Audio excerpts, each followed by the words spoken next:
Olá pessoal, tudo bem?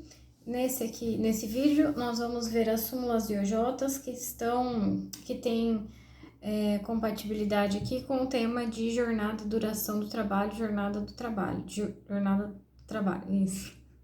Já tá tarde aqui hoje. Então a gente vai começar com a súmula 90.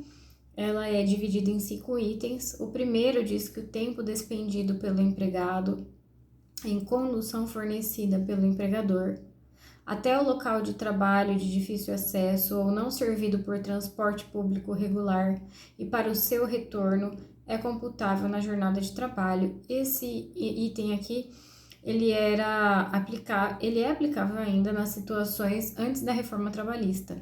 Depois da reforma, a gente tem o artigo 50, o acréscimo, né, é a alteração dada pela Lei 13.467 ao parágrafo 2º do artigo 58.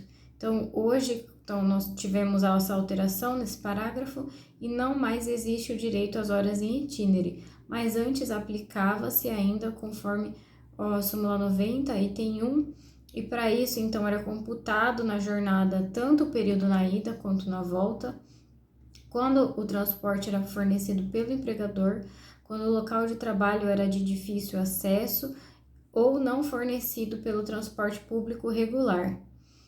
Depois o item 2 fala da incompatibilidade, que é entre os horários de início e término da jornada do empregado e os do transporte público regular, é circunstância que também gera o direito às horas em itinere.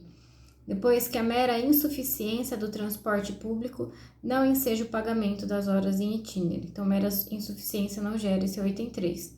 Item 4 diz que se houver transporte público regular em parte do trajeto percorrido na condução da empresa, as horas em itinere remuneradas limitam-se ao trecho não alcançado. O item 5 diz que considerando que as horas em itinere são computáveis na jornada de trabalho, o tempo que extrapola a jornada legal é considerado como extraordinário e sobre ele deve incidir o adicional respectivo.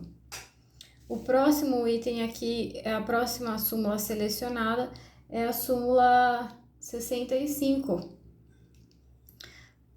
que trata do vigia. E diz aqui que o direito à hora noturna reduzida de 52 minutos e 30 segundos aplica-se ao vigia noturno. Tem um cachorrinho aqui que tava querendo entrar com o seu osso. Pega lá seu ossinho. A porta tava um pouco fechada. Bom, agora eu abri. Não terá mais problemas. Então, aplica-se ao vigia noturno a hora noturna reduzida. Depois a gente tem a súmula 61 do ferroviário. Diz que é o ferroviário que trabalha em estação do interior, assim classificada por autoridade competente, não são devidas às horas extras. Então, o ferroviário da estação do interior não tem direito à hora extra, conforme aqui artigo 243 da CLT. Nós temos também a súmula agora 85, que acho que a gente tem que decorar. Essa é uma que a gente tem que saber. Eu ainda não decorei. Já li, mas não decorei, para variar. Mas agora a gente vai decorar. E só um adendo que essa súmula sofreu impacto com a reforma trabalhista. Mas a sua revisão ainda não ocorreu. Bom, vamos lá. A súmula 85 tem 6 itens. O primeiro item diz que a compensação de jornada de trabalho deve ser ajustada por acordo individual escrito, acordo coletivo ou convenção coletiva. Então, o item 1 da súmula 85 diz que a compensação deveria ser ajustada por acordo individual escrito, ou acordo coletivo ou convenção. Mas agora, já vamos acrescentar aqui, já vamos achar. Eu coloquei que agora pode ser tácito ou escrito se no mesmo mês. Isso foi uma observação minha. E aqui, se 6 meses, se for a compensação de 6 meses, tem que ser escrito. Se no mês, pode ser tácito ou escrito. Antes da reforma trabalhista, tinha que ser escrito ou em acordo. ou na convenção. Depois o item 2 fala que o acordo individual para compensação de horas é válido, salvo se houver norma coletiva em sentido contrário. Essa eu acredito que continue. O item 3. O mero não atendimento das exigências legais para compensação de jornada, inclusive quando encetada mediante acordo tácito, não implica a repetição do pagamento das horas excedentes à jornada normal diária, se não dilatada a jornada máxima semanal, sendo devido apenas o respectivo adicional. E aí eu coloquei aqui, virou lei. Será que está aqui?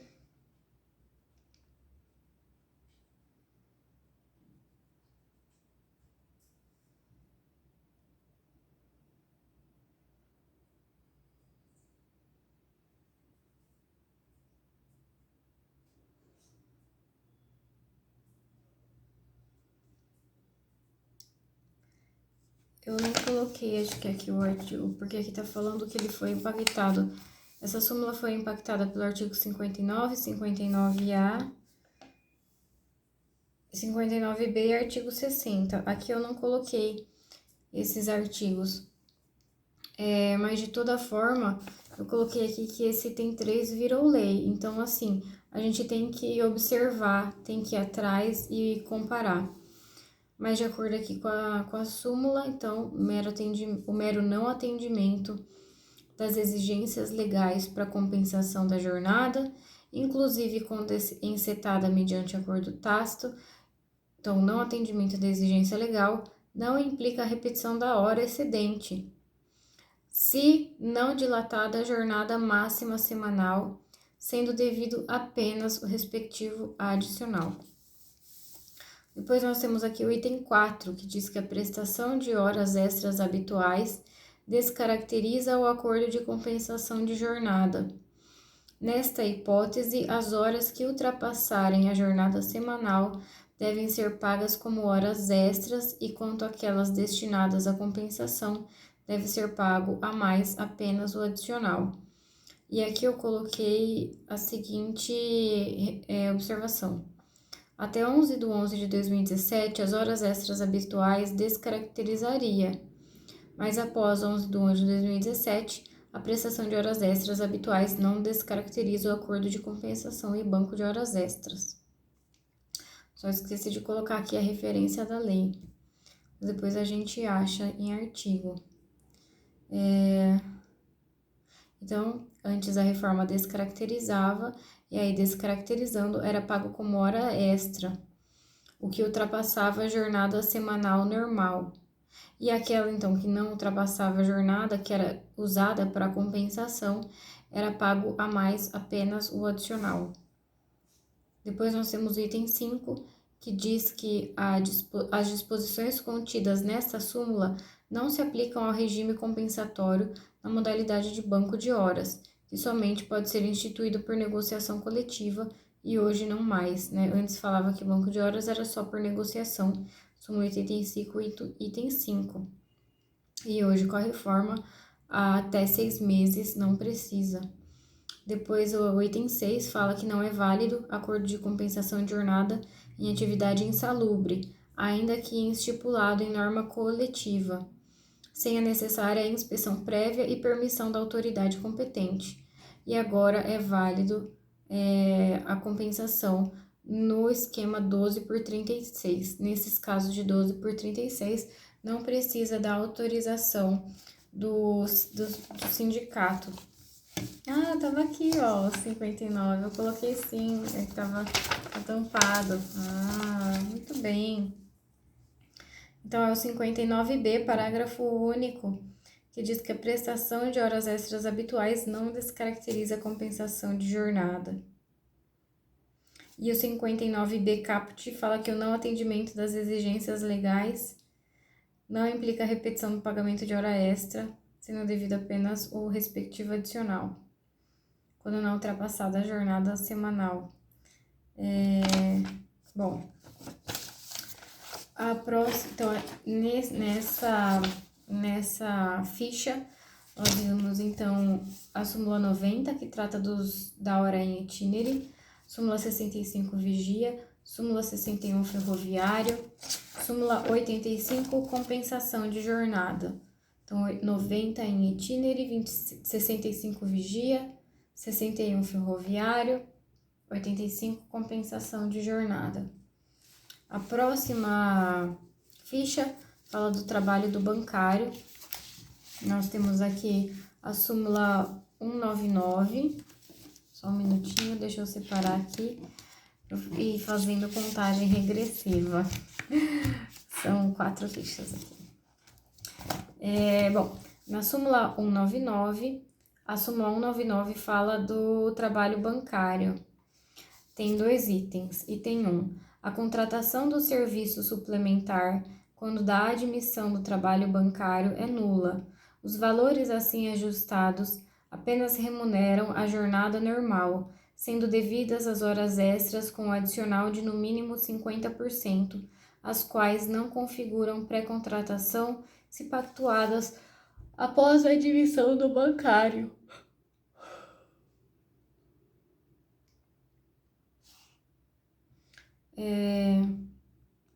Eu vou ler de novo aqui. Então, a contratação do serviço suplementar, quando da admissão, é nula. Os valores que foram contratados, então, na admissão, remuneram apenas a jornada normal, e as horas extras precisam, sim, ser pagas com 50%. E aqui diz que não é pré-contratação se pactuadas após a admissão do bancário, mas nós já vimos ali, provavelmente vai estar no vídeo do informativo do ponto 20, e eu acho que tem decisão da SBDI1 dizendo que se configura assim, apesar da súmula 199 item 1.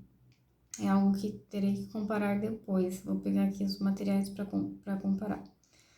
Bom, depois do item 2 aqui, diz que em se tratando de horas extras pré-contratadas, opera-se a prescrição total, se a ação não for ajuizada no prazo de 5 anos, a partir da data em que forem suprimidas.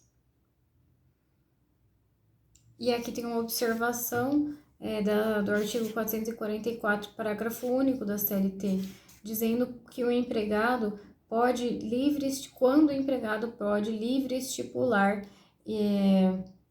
algumas cláusulas no contrato de trabalho e que, então, nesse caso, ele poderia, dependendo do salário, fazer essa pré-contratação, de acordo com a nova redação, né? Artigo 444, parágrafo único. E aí, vendo aqui, outra inovação da reforma, que pode ter impacto na interpretação dessa súmula, é o artigo 611-A, item 1 da CLT, que fala que é possível negociar jornada de trabalho observando os limites constitucionais. Então, assim, talvez esse 611-A, item 1, e também o artigo 444, parágrafo único, possam dar uma interpretação diversa para essa súmula do 199, que fala da pré-contratação do bancário.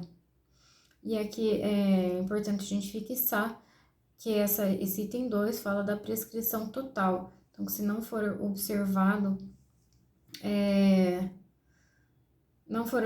o pagamento das horas extras pré-contratadas, para então que o trabalhador possa cobrá-las, ele precisa observar os 5 anos, caso contrário, opera-se a prescrição total, a partir da data em que elas foram suprimidas. Então, foi suprimida, conta 5 anos, se não for paga, aí ele perde.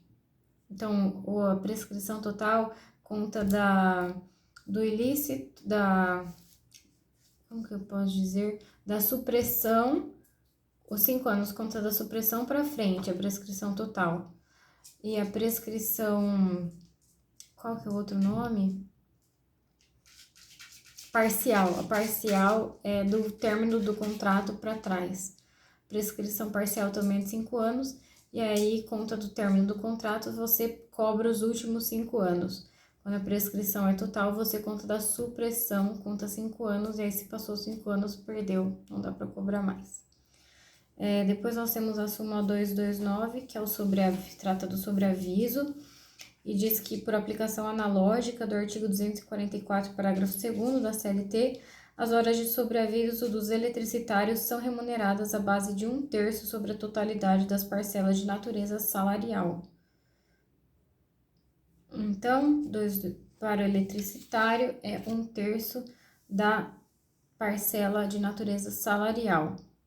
Depois nós temos aqui a súmula 225, que fala que as gratificações por tempo de serviço e produtividade pagas mensalmente não repercutem no cálculo do repouso semanal remunerado.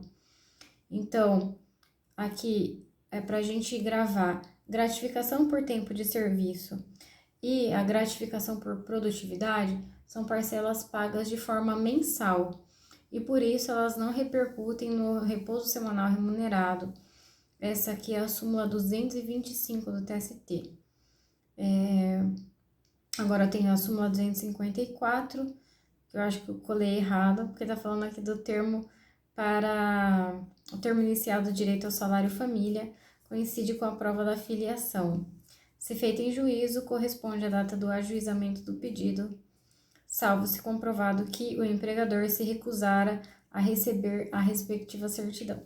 Então, o termo inicial aqui do direito ao salário e família coincide com a prova da filiação, se feita em juízo, corresponde à data do ajuizamento. Depois nós temos a súmula 287, que diz que a jornada de trabalho do empregado de banco gerente de agência é regida pelo artigo 224 e do gerente geral aplica-se o artigo 62. Essa diferenciação, então, está prevista na súmula 287.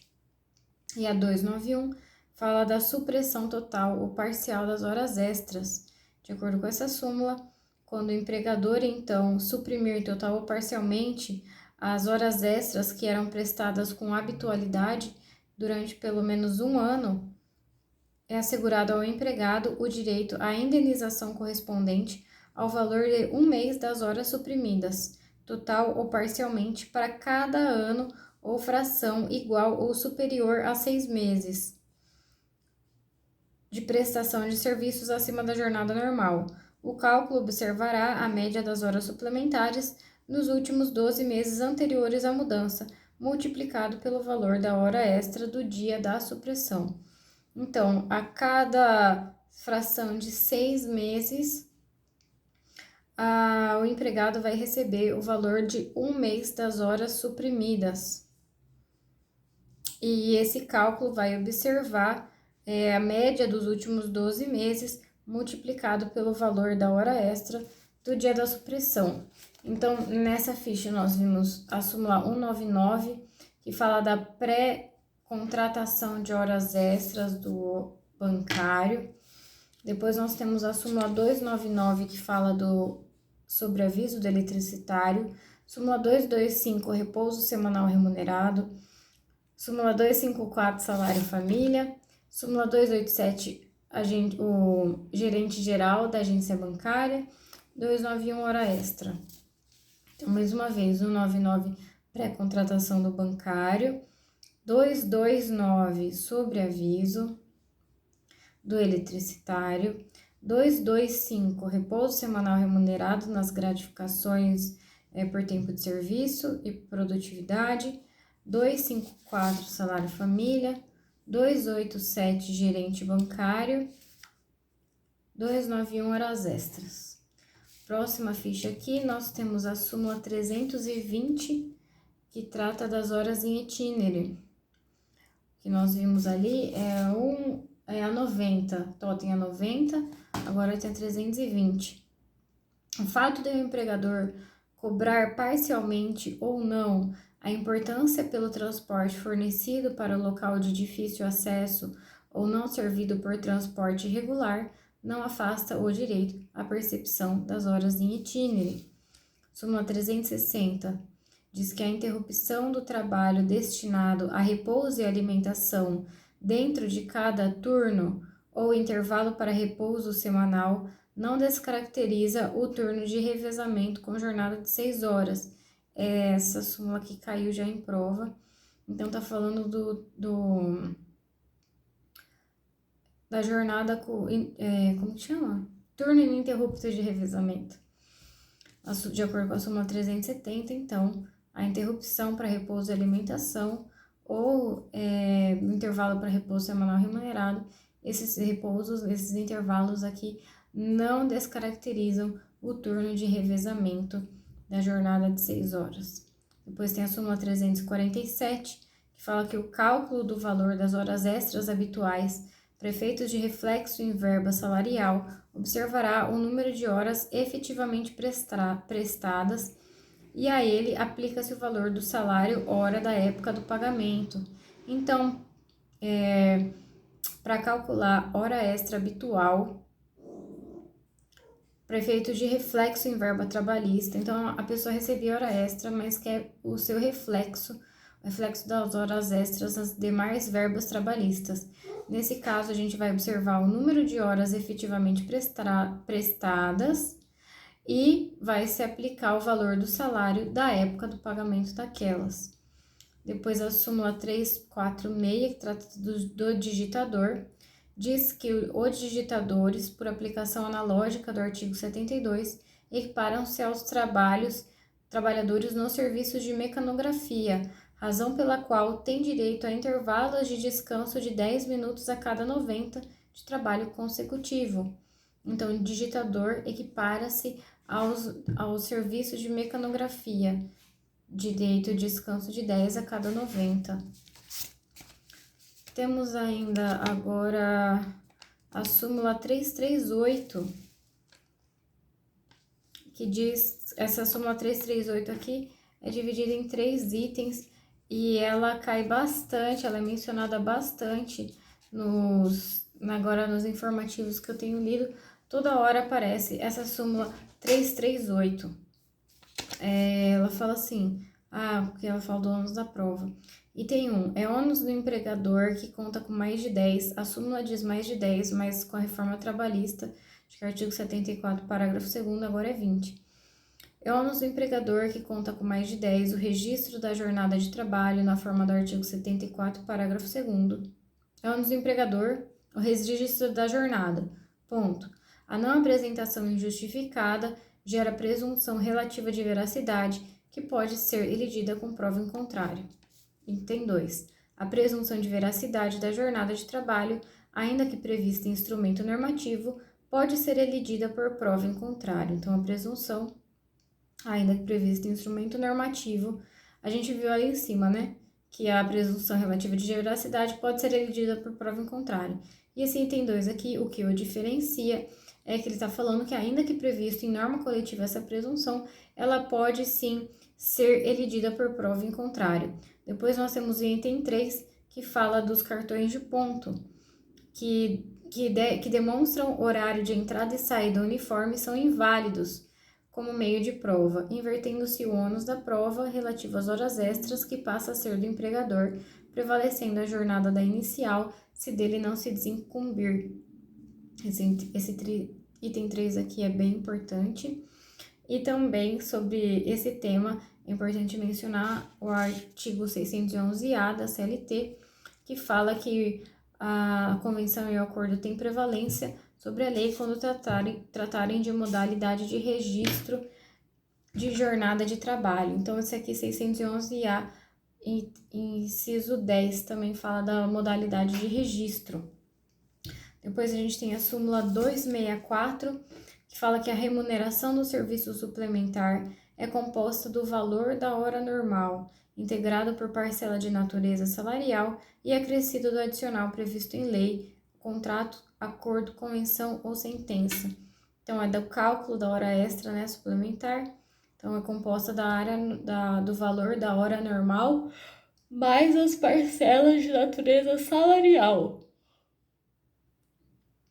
acrescido aqui dos adicionais. Essa súmula 264 é importante para a gente mencionar até em sentença, quando vai condenar em horas extras e qualificar ou quantificar ali o pagamento. Então, é uma súmula super importante. Nós temos também a súmula 370, que diz que, tendo em vista duas leis aqui, que não estipulam... Ai, eu tô preguiça de ler. Não pode, de acordo com a professora Janete, não pode ter preguiça de ler. Tendo em vista que a lei 39,99 e 49,50 não estipulam a jornada reduzida, mas apenas estabelecem salário mínimo da categoria para uma jornada de 4 horas para os médicos e de 6 horas para os engenheiros, não há que se falar em hora extra. Então essas leis aqui não falam que eles só trabalham tipo 4 ou 6 horas, na verdade eles estão estipulando o salário para quem trabalha 4, para quem trabalha 6, vão receber o mínimo de tanto. Então nesses casos aqui não há que se falar em hora extra, salvo as excedentes à oitava, desde que seja respeitado o salário mínimo hora das categorias. Então aqui a gente tem a súmula dos 320, que fala sobre as horas em itinere, sobre o pagamento, né? Se o empregado pagar, se ela se descaracteriza. A gente viu ali a 90, então também temos a 320. Tem a 360, fala do turno ininterrupto de revezamento. A 347, do cálculo das horas extras habituais para efeito de reflexo. Depois nós temos a 346, que trata do digitador. A 338, sobre jornada de trabalho. Sobre o ônus de comprovar. 264, sobre a remuneração do serviço suplementar. 360, aqui sobre os médicos e engenheiros. Agora, tem um cachorrinho que quer brincar, tá doido pra brincar. Eu tô doida pra dormir. A gente não vai se resolver. Vou terminar aqui. Só tem mais 2 fichas. Aí eu dou um pouco de atenção pra ele. Bom, aqui a gente tem... Essa outra ficha começa com a súmula 366. Ela fala sobre os cartões de ponto e minutos que antecedem e sucedem a jornada de trabalho. Aqui diz que não serão descontadas nem computadas como jornada extraordinária as variações de horário de registro de ponto não excedentes de 5 minutos, observado o limite máximo de 10 minutos diários. Se ultrapassado esse limite, será considerado como extra a totalidade do tempo que excede a jornada normal, pois configurado o tempo à disposição do empregador, não importando as atividades desenvolvidas pelo empregado ao longo do tempo residual. E junto com essa súmula 366, nós temos que lembrar do artigo 4º, parágrafo 2º da CLT, que agora diz quando se considera ou não algumas atividades se equiparam à disposição, tempo à disposição do empregador ou não. Então, aqui repetindo, não é descontado nem computada como jornada extra as variações de horário de registro de ponto não excedente de 5 minutos, observado o limite máximo de 10 diários, e se ultrapassado, é contado como a totalidade do tempo, ou isso que ultrapassou, o extra que ultrapassou, é contado de forma total, para verificar essa disposição, para contar como tempo à disposição do empregador. E aí, aqui, eu acho que o que ficou prejudicado dessa súmula 366 é que ela fala que não importa a atividade que foi feita, se foi troca de uniforme, lanche, higiene pessoal e etc. Porque agora, de acordo com o artigo 4º, parágrafo 2º, essas, por exemplo, higiene pessoal e lanche não é considerado tempo à disposição. Depois nós temos a súmula 376, que trata das horas extras também. Diz que a limitação legal da jornada suplementar a 2 horas diárias não exime o empregador de pagar aquelas que ultrapassam e também que o valor das horas extras habitualmente prestadas integra o cálculo dos haveres trabalhistas, independentemente dessa limitação de 2 horas. Depois nós temos aqui a súmula 391, que diz que a Lei 5811 foi recepcionada pela Constituição no que se refere duração da jornada de trabalho em regime de revezamento dos petroleiros e que a previsão contida no artigo 10 dessa lei, possibilitando mudança do regime de revezamento para horário fixo, é uma alteração lícita que não viola o artigo 468 da CLT. Temos ainda mais 3 súmulas aqui. Ai, levei uma mordida. Súmula 428 trata do sobreaviso. Então, o item 1 diz que o uso de instrumento... essa aqui também. A gente viu bastante, caiu bastante nos informativos. 428, item 1. O uso de instrumento telemático ou informatizado fornecido pela empresa ao empregado, por si só, não caracteriza regime de sobreaviso. Então, o uso telemático, de instrumento telemático ou informatizado, não caracteriza sobreaviso. Depois, considera-se em sobreaviso o empregado que, à distância e submetido ao controle por instrumento telemático ou informatizado, permanece em regime de plantão ou equivalente, aguardando a qualquer momento o chamado para o serviço durante o período de descanso. Então, para ser considerado sobreaviso, ele tem que estar submetido ao controle e permanecer nesse regime de plantão. Eles têm que estar ali disposto a ser chamado, sabendo que pode ser chamado. E a gente tem também o artigo 611-A, inciso 8, que fala que a convenção tem prevalência sobre o teletrabalho e regime de sobreaviso. Então, esse regime de sobreaviso pode ser modificado pela convenção ou acordo coletivo. A gente tem ainda também a súmula 429, que trata sobre o tempo à disposição do empregador, e disse que considera à disposição do empregador, na forma do artigo 4º da CLT, o tempo necessário ao deslocamento do trabalhador entre a portaria da empresa e o local de trabalho, desde que supere o limite de 10 minutos diários. E aqui a gente tem o artigo 58, parágrafo 2º, que diz que o tempo despendido pelo empregado desde a sua residência até a ocupação do posto de trabalho, caminhando ou por qualquer meio de transporte, não será computado na jornada, por não ser considerado tempo à disposição. Então, assim, acredito que talvez seja prejudicada, essa súmula 429, porque ela considerava que o tempo de deslocamento entre a portaria e o local era considerado tempo de trabalho se superasse o limite de 10 minutos. E então, devemos lembrar da nova redação do artigo 58, parágrafo 2º, que fala que caminhando ou por qualquer meio de transporte. Depois nós temos a súmula 438, que fala que o empregado submetido a trabalho contínuo em ambiente artificialmente frio, nos termos do parágrafo único do artigo 253 da CLT, ainda que não labore em câmara frigorífica, tem direito ao intervalo intrajornada.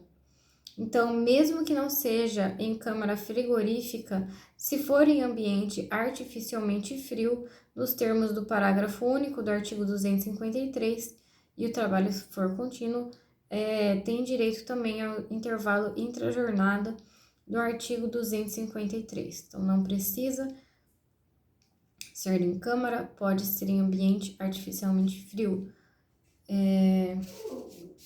Então, nessa ficha nós tivemos a súmula 366, que trata do limite máximo de 10 minutos, e que passando, então, isso é contado tudo, 366. Depois nós vimos o 376, que fala sobre a limite das 2 horas extras. Depois a súmula 391 dos petroleiros, súmula 428, que é o do sobreaviso, súmula 429 trata do deslocamento a pé da portaria até o trabalho, e o 438 sobre o trabalho em local artificialmente frio. E agora que a última, essa última ficha aqui são OJs. Nós vimos todas aqui súmulas, e essa ficha aqui é de OJ da SBDI 1. Então, vamos ver. OJ 394. a majoração do valor do repouso semanal remunerado em razão da integração das horas extras habitualmente prestadas não repercute no cálculo das férias, da gratificação natalina, do aviso prévio e do FGTS sob pena de caracterizar bis in idem. 388. O empregado submetido à jornada de 12 horas por 36 de descanso, que compreende a totalidade do período noturno, tem direito ao adicional noturno relativamente às horas trabalhadas após as 5 da manhã. Eu acho que essa aqui também foi afetada pela reforma. Bom, de acordo então com a UJ 388, teria direito à prorrogação também. Não, do adicional noturno tá certo. Eu acho que é da hora reduzida, que não tem mais. Mas bom, a UJ, desculpa, 388 tá falando do direito ao adicional noturno. Eu me confundi, achei que tava se referindo à hora noturna. Então, passou das 5 da manhã, as horas seguintes tem direito também ao adicional noturno, OJ 388. A 394 que vimos acima fala que a majoração do valor do repouso por causa das horas extras não vai incidir nas férias, gratificação natalina, aviso prévio e FGTS. Depois a OJ 407 diz que o jornalista que exerce função típica de sua profissão, independente do ramo da atividade do empregador, tem direito à jornada reduzida prevista no artigo 303. Aqui a OJ 415 diz que a dedução das horas extras comprovadamente pagas, daquelas reconhecidas em juízo, não pode ser limitada ao mês da apuração. Deve ser integral e aferida pelo total das horas extras quitadas durante o período imprescrito do contrato de trabalho. Essa aqui também essa J aqui, bem importante. A J 360 faz jus à jornada especial o trabalhador que exerce suas atividades em sistema de alternância de turno, ainda que em 2 turnos de trabalho que compreendam no todo ou em parte o horário diurno e o noturno, pois submetido à alternância de horário prejudicial à saúde, sendo irrelevante se a atividade da empresa se desenvolve de forma ininterrupta. Então, tanto faz se o seu horário está dentro inteiro do horário noturno ou horário diurno, se ele fizer essa alternância, ele está tendo prejuízo à sua saúde e por isso, então, ele faz jus a essa jornada especial. Depois nós temos a OJ SBD1, a OJ 274, que diz que o ferroviário submetido a escalas variadas com alternância de turno faz jus à jornada especial. Então, ferroviário também em escala variada faz jus à jornada especial. Depois nós temos a OJ 332, que fala que o tacógrafo por si só não serve para controlar a jornada de trabalho de empregado que exerce atividade externa.